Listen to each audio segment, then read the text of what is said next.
잘 나오셨습니다. 할렐루야. 지난 한 주일 동안 어떻게 지내셨습니까? 행복하셨습니까? 아멘. 예, 우리 행복하신 분들 있어서 감사합니다. 어떤 분들은 또 그렇지 못한 경우도 있을 겁니다. 그냥 마지못해서 사는 분도 있었을 겁니다. 예. 아마도 대부분들이 그래도 예수 믿으니까 행복하다고 하지만 어쩌면 정말 새벽같이 출근해서 밤늦게까지 일해야 된 분들도 있을 겁니다. 인생이 고단하고 피곤하신 분들도 있었을 겁니다. 자, 그렇다면 한번 진솔하게 생각해 보십시오. 여러분은 왜 그렇게 고생하시면서 그렇게 살아가십니까?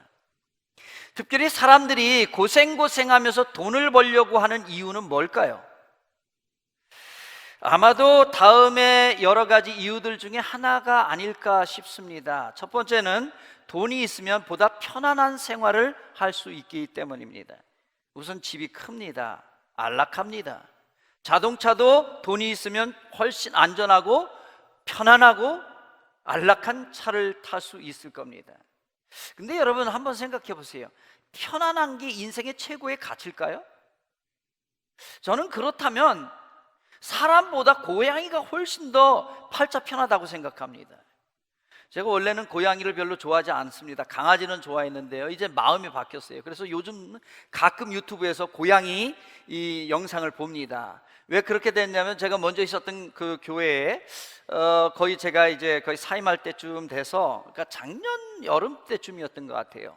근데 고양이 한 마리가 교회 주차장으로 들어왔어요. 그런데 이 고양이가 조그만 새끼 고양이였는데 주인을 잃어버린 것 같아요.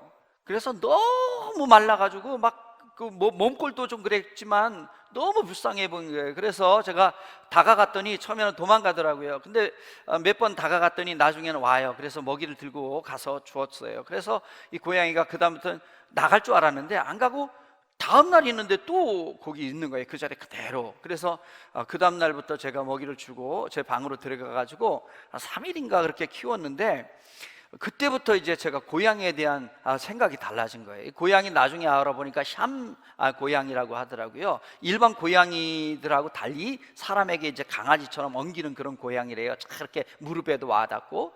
그래서 제가 이제 다음 날 이제 출근을 하면 이게 막 와가지고 막 그러는 거예요. 그래서 저희 이제 둘째 날부터는 저희 집으로 이제 밤에 데리고 가가지고 첫째 날 이 고양이가 이렇게 막 달라붙고 그래가지고 둘째 날 집으로 가져가서 이제 했는데, 뭐 제가 저희 식구들 뭐 애는 안 그런데 저희 집사람도 그러고 저도 고양이를 별로 좋아하는 사람이 아니라서 이거 못 기를 거다. 그래서 교회 광고를 해가지고 집사님들한테 연락해서 고양이를 입양할 사람 있으면 가져가라 이렇게 했어요.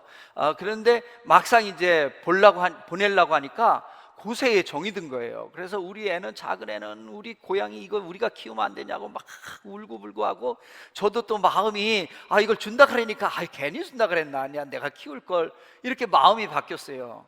근데 이 고양이들 보니까 제가 키울 생각도 얼핏 하면서 이렇게 조사를 해보니까 이 고양이들은 하루 종일 먹고 자고 조금 놀고 또 먹고 또 자고 그런다네요. 그러니까 고양이는 정말 팔자 편한 거죠. 소나 돼지는 키울 때 이거 잡아먹으려고 키우잖아요. 근데 고양이 먹는 사람 별로 없죠. 뿐만 아니라 이게 뭐 복날이 된다고 생명의 위험을 당하는 것도 아니고, 그러니 세상 편한 팔자는 고양이 팔자입니다. 근데 여러분, 누가 우리가 고양이 팔자 부러워하면서 고양이가 되기를 꿈꾸는 사람이 있겠습니까? 우리는 인생이 편안한 것이 가장 가치 있고 다가 아님을 압니다. 그래서 우리는 편안한 게 좋지만 그것을 인생의 목적으로 삼지는 않습니다. 두 번째, 돈을 버는 이유는 아마 고생하면서 버는 이유는 이거 아닐까 싶습니다. 잘 먹고 살기 위해서. 예, 돈이 있으면 맛있는 거, 값비싼 거, 기름진 거 먹을 수 있습니다. 제가 전에 세상에서 가장 비싼 아이스크림인가 얼마인가 이렇게 한번 찾아봤던 적이 있습니다. 그랬더니 몇 억이 넘습니다. 아이스크림이. 이게 진짜 먹을 건 아니고요. 이게 이제 다이아몬드하고 금하고 이렇게 해가지고 장식을 해가지고 만든 진짜 아이스크림이 아닙니다. 그래서 행사 때 쓰려고 만들었던 그 아이스크림 행사 때 쓰려고 만든 거라서 몇 억 되더라고요. 그건 먹는 건 아닌데, 그러면 사람이 먹을 수 있는 아이스크림 중에서 제일 비싼 건 얼마일까? 여러분 얼마쯤 될 것 같아요? 2,300만 원입니다.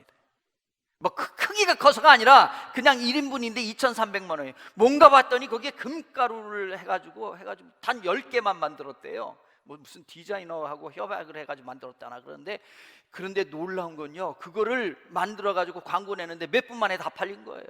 2,300만 원짜리, 2,300원이 아니고 2,300만 원짜리 아이스크림이. 그 아이스크림은요 녹아가지고 빨리 먹어야 되잖아요. 이건 두고 볼 수 있는 것도 아니에요. 그러니까 누군가 그거 사다 먹었다는 얘기죠. 예, 돈 있으면 이렇게 할 수 있습니다. 값비싸고 기름진 거 먹을 수 있습니다. 그런데 문제는, 여러분, 예전에는 못 먹어서 문제인데 요즘은 너무 많이 먹어서 문제 아니에요? 뭐 지난번에 말씀드렸지만 양 목사님하고 저하고 살 빼기로 해가지고 4개 해가지고 둘 다 져가지고 우리 교직원들한테 커피 사고 그랬는데, 여러분 365일 제가 다이어트 준비 중이거든요. 예, 요즘은 너무 먹어서 문제입니다. 옛날에는 못 먹어가지고 보릿고개라, 예, 그래서 인사도 조반을 하셨습니까? 아침 식사 하셨습니까가 인사였지만 요즘은 너무 잘 먹어가지고 성인병이 다 그거 아니에요? 너무 잘 먹어서. 실제로 또 여러 암 종류에서, 예, 너무 많이 먹어가지고 너무 잘 먹어서 암이 온다고 하잖아요. 뭐 위암이나 대장암 같은 경우에는 이 먹는 거하고도 영향이 있다고 합니다. 예, 이렇습니다. 그러니 기름진 음식을 위해서 내가 이렇게 죽도록 돈을 번다? 이건 아닌 것 같습니다. 아마도 돈을 버는 또 다른 이유는 자녀들을 잘 양육하기 위해서일 겁니다. 제가 먼저 있었던 교회에 권사님 부부가 이제 은퇴하실 연세가 넘었어요. 그런데 거기서 이제 공장을 경영하시면서 일을 하시는 거예요. 그 부부가 하루는 그랬다는 거예요. 우리가 왜 이국 땅에서 이렇게까지 나이 70 넘어서 이렇게까지 고생하고 있냐?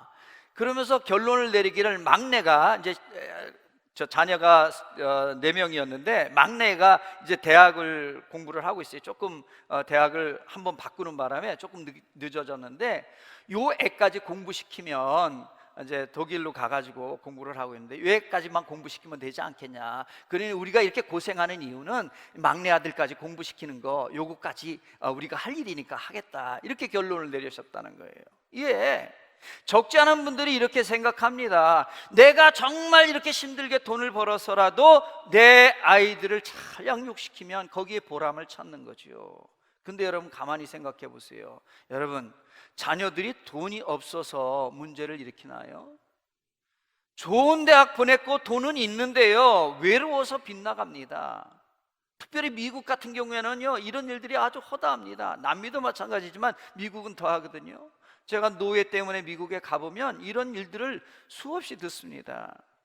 한국에 살면서 애들 좋은 환경에서 공부시켜 보겠다고 미국에 유학 왔는데, 뭐 가봤자 한국에서야 좋은 직장을 가졌어도 미국 가면은 처음에 되나요? 말도 잘 안 되고. 그러니 뭐 하냐? 그 식당에서 와이프는 서빙하고 남편은 세탁소에서 취직해가지고 기술 배우고 뭐 이러거든요. 그러니까 부부가 새벽부터 밤늦게까지 그렇게 일하다 보니까 애들하고 함께 이야기 나눌 시간이 없습니다. 그러니 애들이 어떻게 돼요? 외로워요. 친구들을 사귀기 시작하면서 자기하고 놀아주는 친구 찾다 보니까 결국에 어떻게 됩니까? 파티 가고 마약에 손대고 이렇게 되는 거예요. 애들이 빗나갑니다. 좋은 대학 돈으로 보내기는 했는데 문제는 인생 훈련, 인생 교육은 실패하고 말더라는 겁니다. 또 돈을 모으는 이유 중에 하나는 미래가 불안하기 때문 같습니다. 내가 언제 건강을 잃을지 모른대. 돈이라도 모아놔야지, 적금이라도 들어놔야지. 내가 언제 직장에서 잘리는지 모르는데 돈이라도 준비해놔야지, 모아둬야지. 내가 은퇴한다면 어떻게 살게 될지 모르는데 조금이라도 모아둬야지. 예, 맞습니다. 최소한 미래를 준비하는 것 지혜로운 일입니다. 그렇지 않고 버는 대로 족족 쓰면 여러분 이건 지혜롭지 못한 겁니다. 개미와 배짱이의 우화에 나오는 것처럼 배짱이 같은 거죠. 그런데요, 미래의 불안을 돈으로 막아보겠다고 하는 것은 예수님을 믿지 않는 것만큼이나 우리의 불신앙입니다. 믿는 사람은 미래의 분할을 돈으로 막는 것이 아니라 하나님의 은혜, 하나님의 도우심으로 해결하는 줄로 믿습니다. 여러분, 돈이 있어도 믿음 없으면 불안해질 수밖에 없습니다. 우리의 미래는 하나님께 달려 있는 것입니다. 그래서 예수님께서 누가복음 12장에서 말씀하시잖아요. 한 부자가 있었는데 그 해에 얼마나 풍년이 들었는데, 옛날에야 이 뭐 다 농사 짓는 시대니까 이 풍년이 들었다는 건 지금으로 말하면 우리가 연봉 10억 막 이렇게 되는 거예요. 갑자기 뭐 부장이었는데 사장으로 승진을 했어. 그래서 연봉이 뭐 20억 막 이렇게 된 거예요. 이 사람이 그걸 보고 나서 어떡하냐, 창고가 모자르네, 고민에 빠진 거예요. 이런 고민 좀 해봤으면 좋겠어요. 근데 고민하다가 아유 안 되겠구나, 창고를 다시 짓자. 그래가지고 창고를 새로 짓고요, 거기다가 곡식을 탁 재워놨습니다. 그러면서 탁 마음이 평안해져가지고, 야, 내 영혼아, 이제 여러 해 쓰고 남을 정도로 쌓아뒀으니 이젠 편히 쉬고 먹고 마시며 인생을 즐기자. 그랬더니 하나님께서 뭐라고 말씀하시냐, 이 어리석은 인간아, 오늘 밤 내 영혼을 도로 찾아가시면 그 쌓아둔 것이 누구께 되겠느냐. 무슨 말입니까? 미래의 불안을 돈으로 막는다고요? 그래서 돈을 모은다고요? 일면 맞기는 하지만 그것 고생하는 이유가 될 수는 없습니다. 왜냐하면 어쩌면 우리가 불안해하는 그 미래는 내게 오지 않을 수도 있습니다. 무슨 말입니까? 참 안타까운 얘기고 유쾌하지 않은 얘기지만 내가 불안해하는 그 미래를 막기도 전에 내 생명이 끝날 수도 있다는 거예요. 오늘 밤 내 영혼을 도로 찾아가면, 이 부자에게 그렇게 말하는 겁니다. 어떻게 살고 죽는 것을 내 마음대로 할 수 있겠습니까? 그런데도 사람들이 착각을 합니다. 내 미래가 내 손에 달려 있는 것처럼 착각하시면 안 됩니다. 또 하나, 내 인생이 아직도 많이 남은 것처럼 생각하시면 착각일 수가 있습니다. 원하기는 건강하게 오래 사는 게 좋지요. 그런다 어쩌면 우리의 착각일 수도 있다는 겁니다. 성경에서 그래서 뭐라 그래요? 우리의 인생은 70이요 강건하면 80이라는 겁니다. 물론 한국의 경우에 요즘 뭐 90 넘으신 분들 청정하게 건강하게 사시는 분이 있습니다. 그런데 성경에서 말하는 건 전 세계 평균 연령을 말하는 거 아니에요? 8, 90이 평균 수명이 되는 나라도 있지만 저 아프리카에 가면 만 40 이전에 죽는 사람들이 수두룩합니다. 그래서 그 나라는 질병과 내전과 이런 것 때문에 아프리카의 평균 연령은 40이 안 된답니다. 그래서 이거 합치면 전 세계 평균 연령은 70이 안 됩니다. 그렇다면 한번 생각해 보세요. 이 평균 연령, 세계적인 평균 연령에 비해서 나의 수명은 얼마나 남았습니까? 얼마나 덤으로 더 살고 있습니까? 우리의 목숨은 분명 유한한 겁니다. 반드시 머지않아 끝나는 날이 있고 그 다음에는 우리의 육신은 흙으로 돌아가게 되어 있습니다. 그리고 오늘 본문 3절, 첫 번째 본문 3절에 말하잖아요. 하나님이 사람들을 티끌로, 즉 흙으로 돌아가게 하셨다는 겁니다. 그러면서 돌아가라 이렇게 말씀하셨다는 거예요. 원래 그렇잖아요. 사람의 영혼은 하나님으로부터 왔습니다. 그리고 사람의 육체는 땅의 흙에서부터 창조되었습니다. 그래서 사람이 인생의 수명을 끝나게 되면 우리의 영혼이 하나님께로 돌아가고 우리의 육체는 흙으로 가서 썩어지고 티끌이 되어집니다. 화장을 해도 마찬가지죠. 물론 부활의 때는 그 육체까지 다시 부활해서 천국으로 들어가게 되겠지만 어쨌든 간에 우리 조상들이요, 이걸 어렴풋이 알았던 것 같아요. 그래서 어른이 죽으면 뭐라고 말합니까? 돌아가셨다고 표현하잖아요. 이 돌아가셨다는 표현이 뭐예요? 원래 있던 곳으로 다시 갔다라는 말입니다. 원래 시작된 곳으로 다시 갔다는 거죠. 영혼은 하나님으로부터 왔기 때문에 하나님께 돌아가는 거고, 육체는 흙으로부터 왔기 때문에 재로, 흙으로, 티끌로 돌아가게 되는 겁니다. 그러니 놀라운 게요, 기독교가 전파되기도 전에 우리 조상들은 어렴풋이 이것을 알고 있었던 거예요. 이 진리를. 왜요? 하나님께서 우리 사람들 마음속에 영적인 기억을 심어 놓으신 줄로 믿습니다. 그래서 로마서 1장 19절에 분명하게 강조하는 게 뭐예요? 사람 마음속에 하나님을 알만한 것을 남겨두셨다는 거예요. 이런 감각들, 이런 기억들을 통해서 하나님께 영적인 단서를 깨닫고, 우리의 인생이 끝나면 돌아갈 수밖에 없구나 깨닫는 저와 여러분 되어지기를 축복합니다. 그래서 지혜로운 사람이라면 깨달아야 합니다. 하나님의 주신 단서를 보고 우리가 처한 현실을 알아야 된다는 것이요. 사람들이 우리 스스로를 평가할 때 뭐라고 말합니까? 만물의 영장이다, 모든 것의 최고다, 그런 뜻이잖아요. 근데 여러분, 이게 누가 인정해 준 게 아니에요. 사람들, 인간이 자기 스스로 한 거예요. 동물들이 이 얘기를 알아들을 수 있다면, 특별히 호랑이가 이 말을, 우리 사람의 말을 알아듣는다면, 사람이 만물의 영장이야, 그 호랑이가 그 얘기를 들으면 무슨 생각할까요? 야, 그래? 그럼 너 나하고 1대1로 붙어볼래? 못 알아듣기에 망정이지, 우리에게 또 지혜가 있기에 동물하고는 다르게, 짐승하고 다르게 우리 스스로를 만물의 영장이라고 하지, 사실 그럴까요?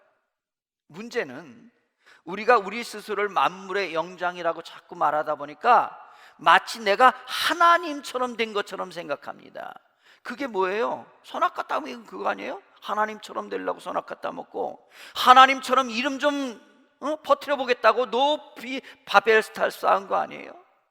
사람이 만물의 영장이라고 생각하다 보니까 이렇게 착각을 하는 거죠. 그런데 오늘 본문에서 뭐라고 말합니까? 아니라는 거예요.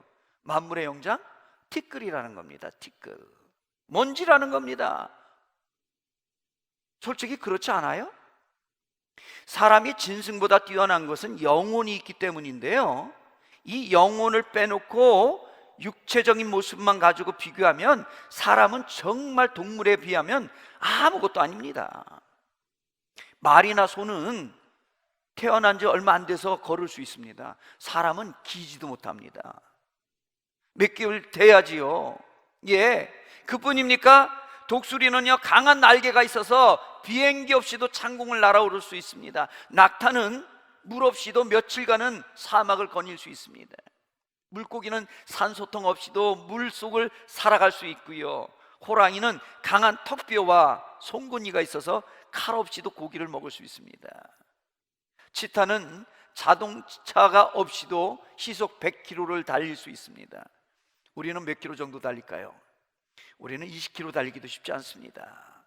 젊었을 때 100m 그럼 저도 12초 반, 13초 이렇게 뛰었거든요. 저도 상당히 날랬습니다.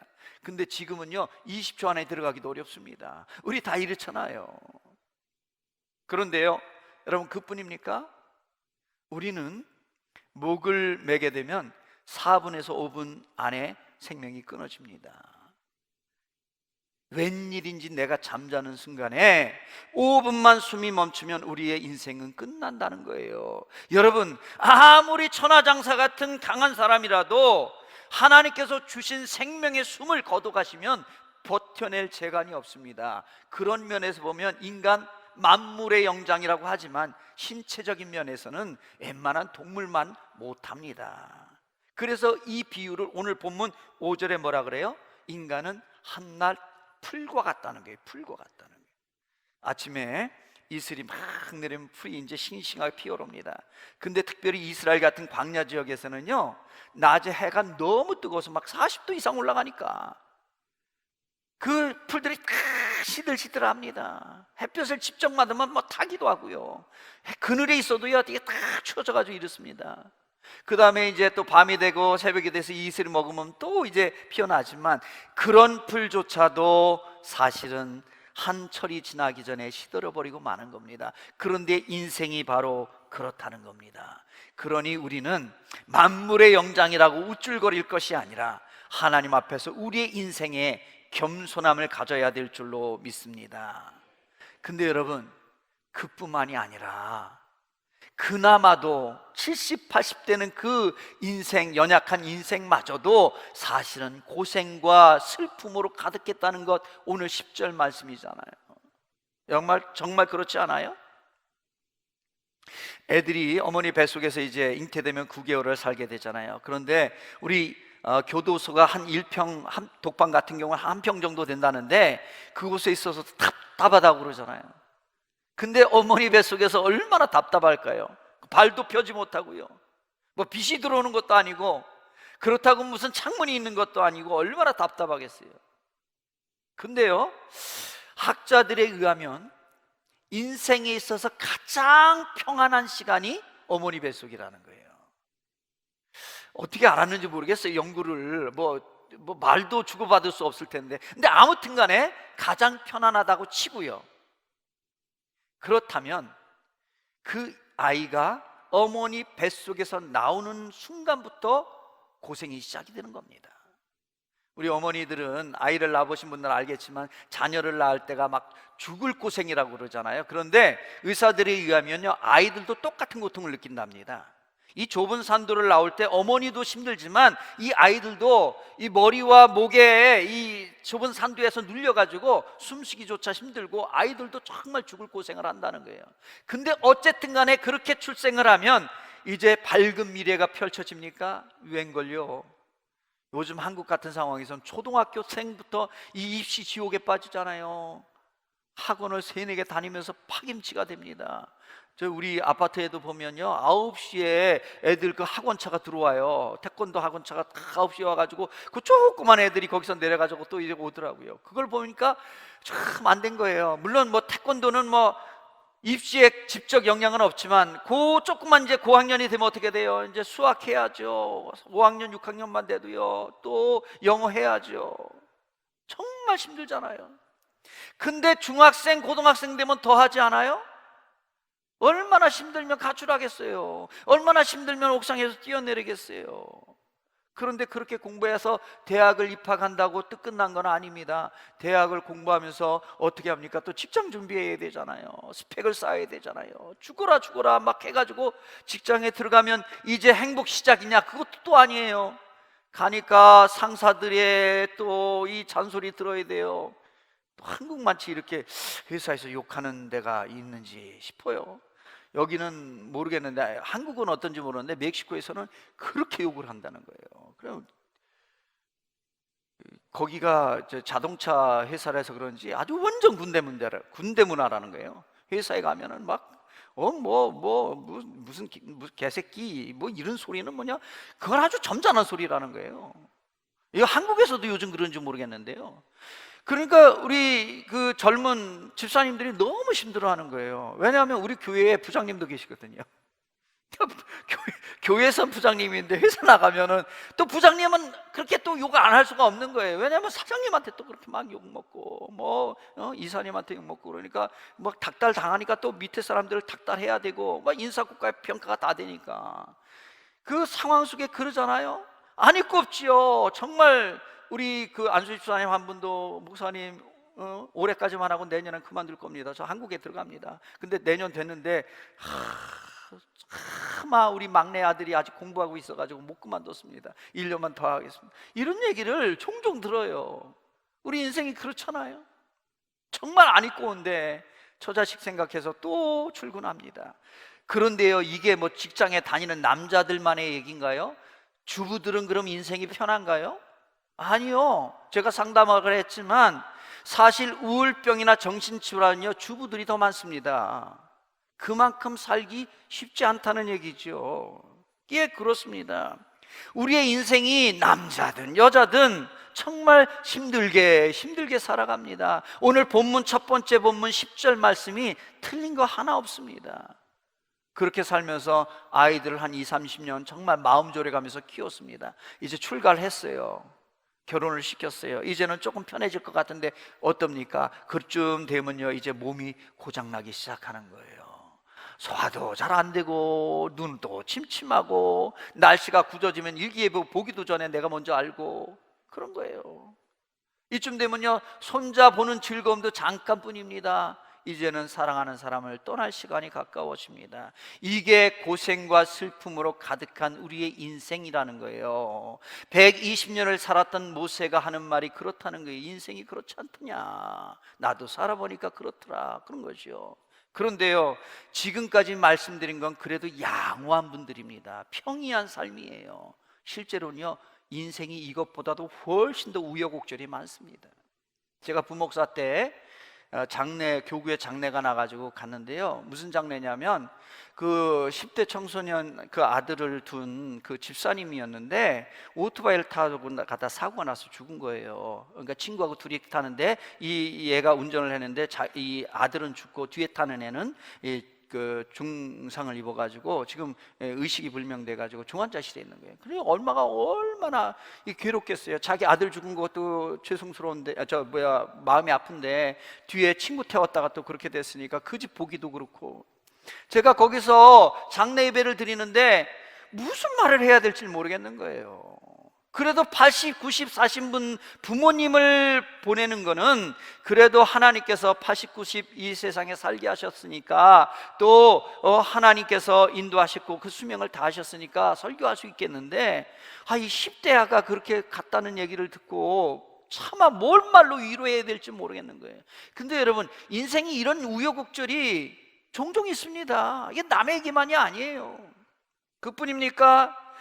사고 때문에 자녀를 잃은 것뿐만 아니라 직장에 잘리는 경우도 있고요, 그런 직장도 못 가는 경우도 요즘은 청년들 사이에 많습니다. 부부 사이에 중도에 이혼을 해가지고 자녀들이 어려움에 처하는 경우도 있고요, 또 엄마 아빠를 다 잃고 이 험한 세상에 고아로 그렇게 살아가는 경우도 있고요.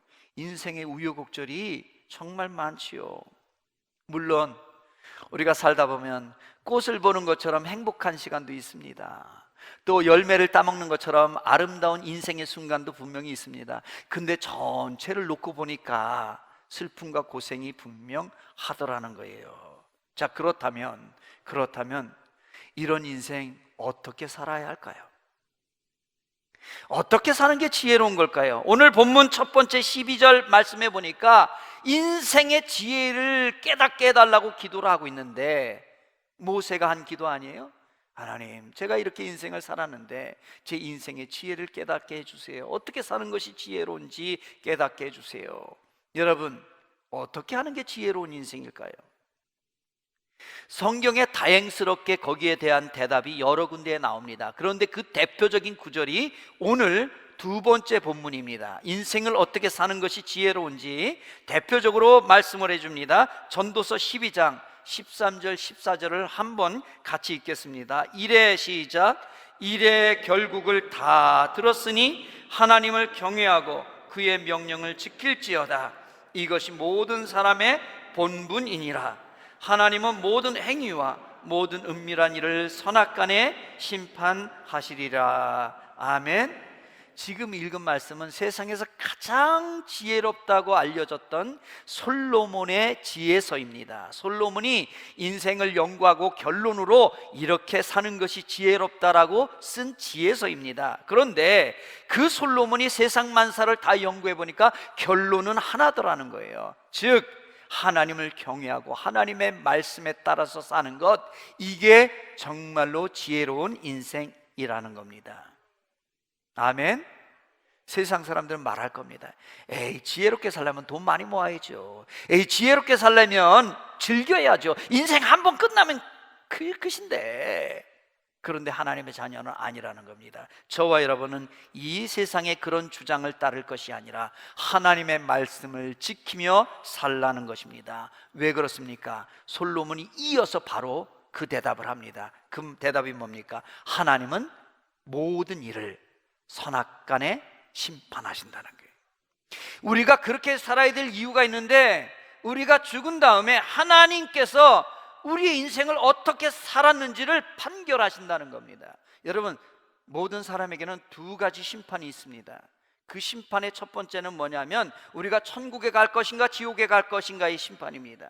그래서 주님을 내 구세주로 영접을 하면 그 첫 번째 심판이 면제됩니다. 그래서 요한복음에 말한 것처럼 예수님을 믿을 때 그 심판에서 면제되어서 심판이 더 이상 없다라고 말합니다. 그래서 우리는 천국에 갈 수 있는 거예요.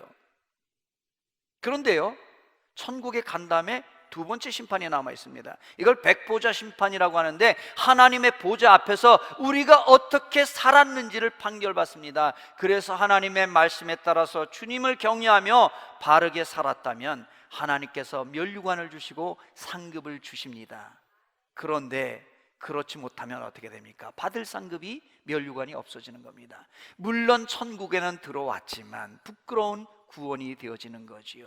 천국에는 들어갑니다. 그런데 주님께서 칭찬할 일이 없게 되는 겁니다.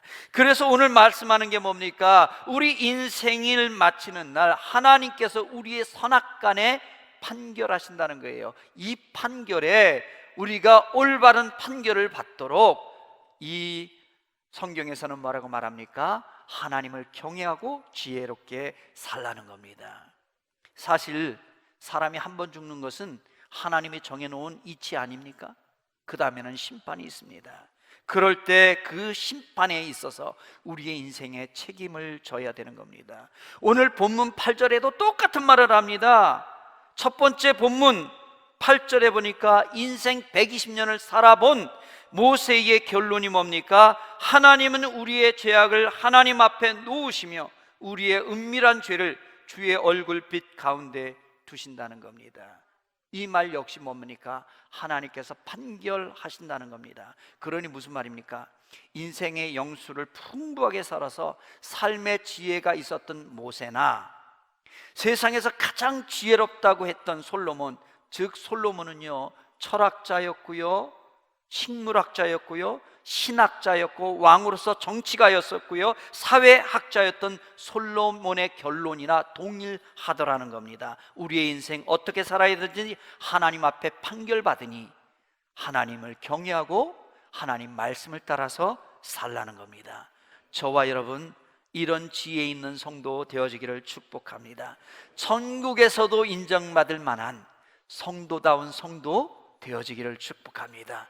하나님을 경외하고 그 말씀을 따라 살 때 우리 하나님께서 우리를 향해서 성도다운 성도라 인정해 주실 것입니다. 기도하겠습니다. 말씀을 생각하면서 잠깐 기도합니다. 하나님, 제가 성도다운 성도, 하나님을 경외하고 하나님의 말씀을 따라 살게 하여 주옵소서. 우리 주여 한번 부르짖고 기도합니다. 주여, 살아계신 아버지 하나님, 저희가 성도입니다. 하나님, 저희가 하나님을 경외하며 하나님 주님의 말씀에 따라 사는 인생의 지혜를 얻게 하여 주옵소서. 여기 주의 백성들이 있습니다. 참 지혜를 얻어서 인생을 어떻게 살아가야 될지 알게 하여 주옵소서. 120년을 살아본 모세의 결론이나 아버지 하나님 세상에서 가장 지혜로운 솔로몬의 결론이나 결론은 동일합니다. 하나님, 우리의 인생을 지혜롭게 살기를 원합니다. 하나님을 경외하며 말씀에 따라 지혜 있게 살게 하여 주시옵소서. 살아계신 아버지 하나님, 저희가 성도입니다. 성도다운 성도 되어지게 하여 주시옵소서. 하나님께서 함께해 주셔서 정말로 아버지 하나님, 주님, 저희가 하나님을 경외하고 말씀을 따라 삶으로 아버지 하나님께 칭찬받는 인생 되어지게 하여 주시옵소서. 인생 120년을 살아본 결과 아버지 하나님의 또한 가장 지혜로웠던 솔로몬이 연구해 본 결과 결론은 하나입니다. 우리가 지혜로운 인생 되어지길 원합니다. 하나님을 경외하며 하나님의 말씀에 따라 살게 하여 주시옵소서. 축복합니다. 예수님의 이름으로 기도합니다. 아멘.